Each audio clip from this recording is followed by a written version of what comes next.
تو آج ہم بات کر رہے ہیں اسلامی کیلنڈر کے پہلے مہینے محرم کی۔ ہمارے پاس کچھ سورسز ہیں، کچھ لیکھ، حدیثوں کے حصے جو اس کی اہمیت بتاتے ہیں۔ تو چلیے تھوڑا گہرائی سے دیکھتے ہیں اسے۔ یہ صرف ایک مہینے کا نام نہیں ہے نا، یہ تو اسلامی سال کی شروعات ہے۔ جی ہاں، بالکل، اور ان 4 پوتر مہینوں میں سے ایک ہے یہ۔ ہاں، 4 پاک مہینے۔ بالکل، جیسا کہ سورسز میں ہیں، مطلب قرآن میں بھی سورہ التوبہ میں ذکر ہے ان 4 پاک مہینوں کا۔ جی۔ اور محرم ان میں سے ایک ہے، اور ان میں لڑائی جھگڑا، گناہ، ان سب سے بچنے کا خاص حکم ہے۔ اچھا، تو یہ ان کی اہمیت دکھاتا ہے۔ جی بالکل۔ اور یہاں چیزیں اور دلچسپ ہو جاتی ہیں۔ میں نے پڑھا کہ پیغمبر محمد صلی اللہ علیہ وآلہ وسلم نے رمضان کے فرض روزوں کے بعد اگر نفل روزوں کی بات کریں تو سب سے زیادہ ثواب والے روزے محرم کے بتائے ہیں۔ ہاں، صحیح مسلم کی حدیث ہے اس بارے میں۔ اس مہینے کے نفل روزوں کا مرتبہ بہت اونچا ہے، اور خاص کر عاشورہ کا، ہے نا؟ جی بالکل۔ عاشورہ یعنی 10ویں تاریخ۔ اس کے پیچھے بھی ایک واقعہ ہے جو سورسز میں ملتا ہے۔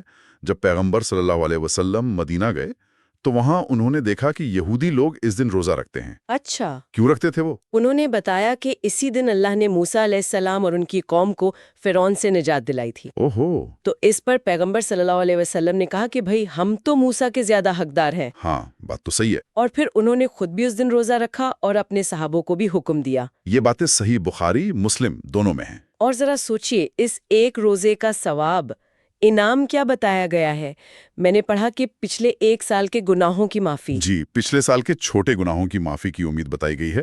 یہ بھی صحیح مسلم میں ہے۔ کیا بات ہے، یہ تو بہت بڑی فضیلت ہے۔ جی ہاں۔ اور ایک اور بات، یہودیوں سے الگ دکھنے کے لیے کیا پیغمبر صلی اللہ علیہ وسلم نے 9ویں کا روزہ رکھنے کا بھی ارادہ ظاہر کیا تھا؟ ہاں بالکل، انہوں نے یہ ارادہ کیا تھا کہ اگر اگلے سال حیات رہے تو 9ویں تاریخ کا روزہ بھی ساتھ رکھیں گے، تاکہ یہودیوں کے عمل سے مشابہت نہ ہو، مطلب الگ طریقہ ہو۔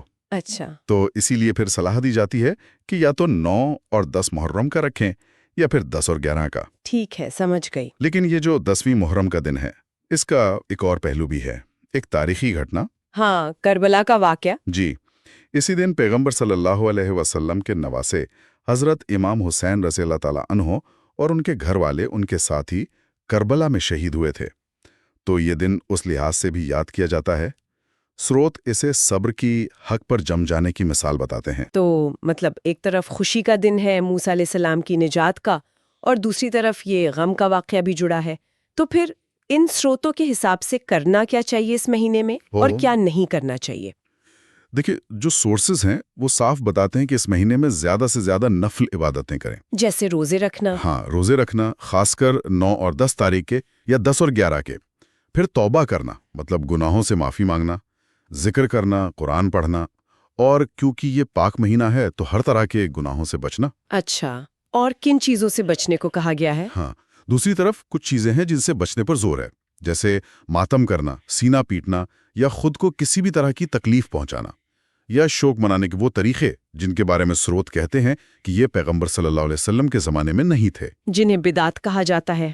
جی، جنہیں سروت بدعت یعنی دین میں نئی ایجاد کی ہوئی چیز کہتے ہیں، ان سے بچنے کا حکم ہے۔ اور اسی طرح کوئی خاص پکوان بنانا یا اسے باقاعدہ تیوہار کی طرح منانا، اس کی بھی مناہی ہے۔ تو اگر ہم ان سب باتوں کا نچوڑ نکالیں تو یہ مہینہ غم منانے یا ماتم کرنے کے بجائے زیادہ تر عبادت کا مہینہ ہے۔ ہاں بالکل، عبادت، صبر، اللہ سے نزدیکی، گناہوں سے معافی، ان چیزوں پر فوکس ہے۔